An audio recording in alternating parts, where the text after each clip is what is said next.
Genesis chapter 38. At that time, Judah went down from his brothers and visited a certain Adullamite, whose name was Hira.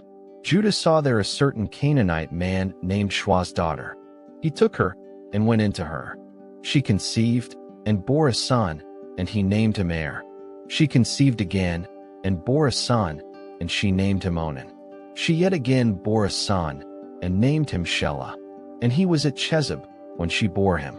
Judah took a wife for Er, his firstborn, and her name was Tamar. Er, Judah's firstborn, was wicked in Yahweh's sight. Yahweh killed him. Judah said to Onan, "Go in to your brother's wife, and perform the duty of a husband's brother to her, and raise up offspring for your brother." Onan knew that the offspring wouldn't be his, and when he went in to his brother's wife, he spilled it on the ground, lest he should give offspring to his brother. The thing which he did was evil in Yahweh's sight, and he killed him also.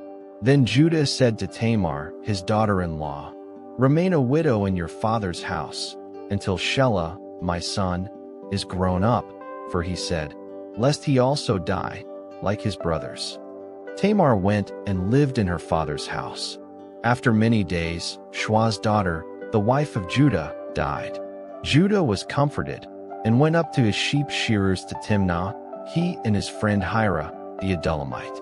Tamar was told, "Behold, your father-in-law is going up to Timnah to shear his sheep."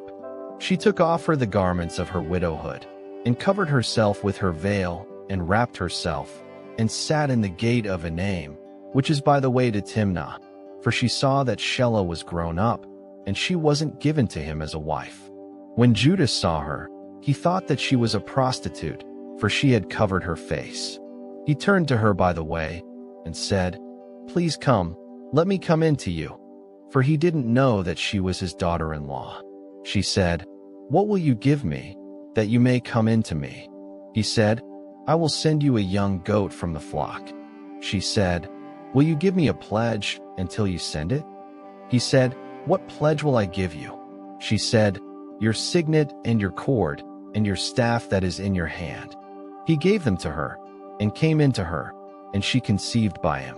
She arose, and went away, and put off her veil from her, and put on the garments of her widowhood. Judah sent the young goat by the hand of his friend, the Adullamite, to receive the pledge from the woman's hand, but he didn't find her. Then he asked the men of her place, saying, "Where is the prostitute that was at Enaim by the road?"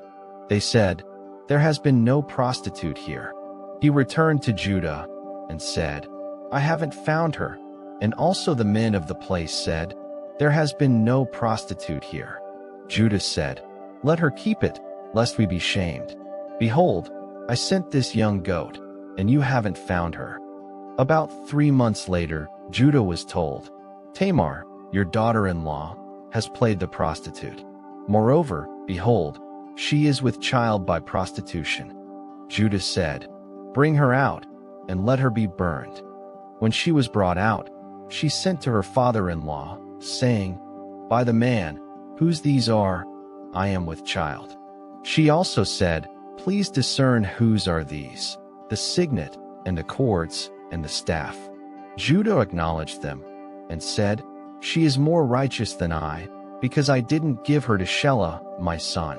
He knew her again no more. In the time of her travail, behold, twins were in her womb. When she travailed, one put out a hand, and the midwife took and tied a scarlet thread on his hand, saying, "This came out first." As he drew back his hand, behold, his brother came out, and she said, "Why have you made a breach for yourself?" Therefore his name was called Perez. Afterward his brother came out, that had the scarlet thread on his hand, and his name was called Zerah.